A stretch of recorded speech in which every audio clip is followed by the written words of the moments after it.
Hello guys, magandang buhay. So ayan, tinutuloy na natin itong i-harvest, itong luya sa area 1. So, ayan guys, hanggang dun. So nasa kalahati na tayo dito. Nangalahati na. Tapos ito hindi pa. So ayan, sinasako na nila yung nasa baba, yung mga natakpan ng damo. Ayan. Tapos, yung mga pangbenta na mahuhugasan, siya yung mga naisako na, tapos pinapahakot ngayon dyan sa sa bahay, sa baba.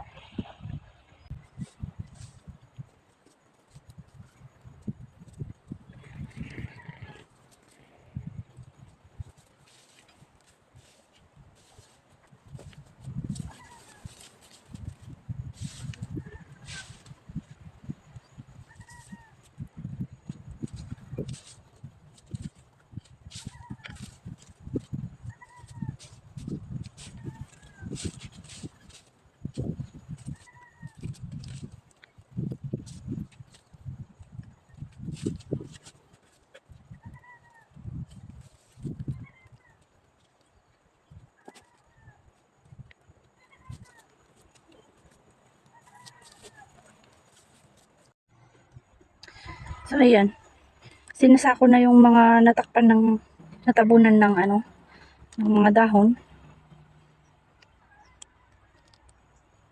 Pag naisako na ito lahat guys, at saka na-harvest na rin lahat to.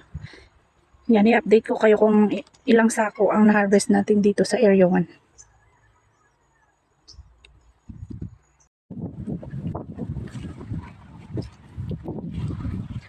Ito yung tatanggalan pa natin ng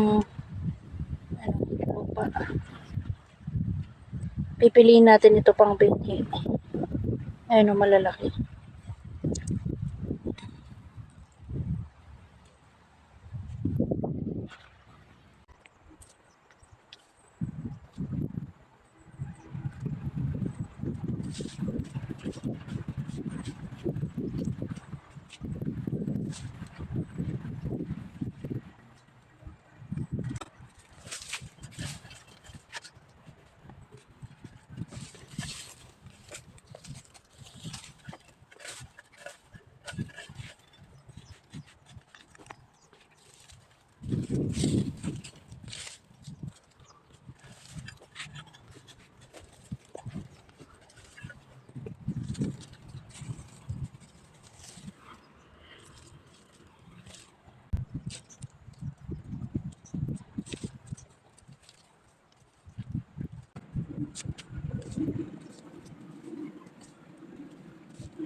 Ito guys, yung isang puno ng luya. Ayan. Nabali-bali lang siya. Magkakadugtong.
Tinakpan lang natin ng dahon yan para hindi mainitan.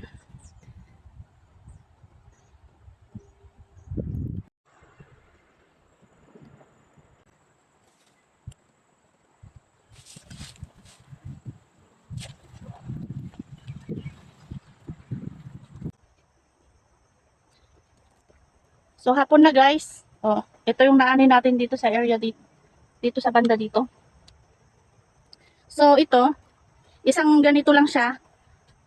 Pero makikita ninyo guys, malalaki yung dito niya oh. Ayan. So okay lang na isang ganito lang. Importante, malaki din yung ganito niya. Ayan yung mata niya. Ganyan ang maganda guys. Kasi yan ang gustong-gusto ng buyer. Kapag ka, kapag ka pati dito sana, kung dito pati dito sana, ganito ang laki niya. Pasok yan sa big size sana. Kaya lang, itong dito lang banda. Kaya medium size lang ito guys. Ayan o, malaki.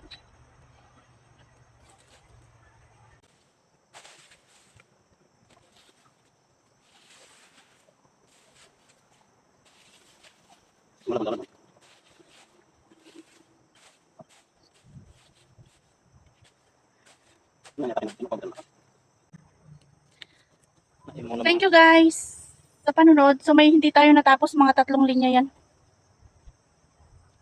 Ayan.